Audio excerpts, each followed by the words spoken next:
marketing. So what do I mean by multiple channels of marketing? Well, again, you could spend as low as $25 per day. The idea, the marketing message, remember I said message, right? Message to a market. Message, market. That message can turn into a product similar to like this tripod stand or this microphone or a service. Maybe you mow people's lawns, right? Just think of it as a message. You're trying to get a transformational message across to a market. When they get hit with this message, it can change their life. So, for example, when the message is we buy houses, somebody has a piece of house that they don't want anymore, right?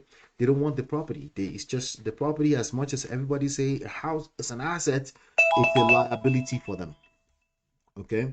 So when that house becomes a liability for them, and you say we buy houses, you show up and you go through the process of marketing, acquisition, and disposition, and now they no longer have the house anymore. Their life has been transformed.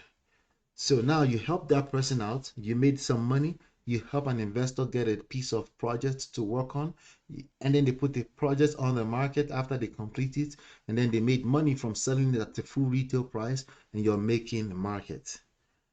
Why? Because you knew how the business worked. You spent $25 per day getting the simple message we buy houses out there.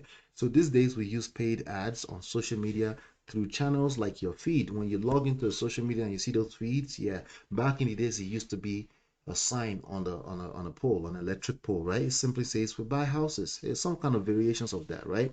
So a feed or stories, you went into somebody's profiles and you see their story, or it shows up on the top of the feed on the social media or reels or storylines or videos on YouTube, or or while somebody was reading an article on the internet, suddenly they see the message and they happen to have a property on a list spenders list.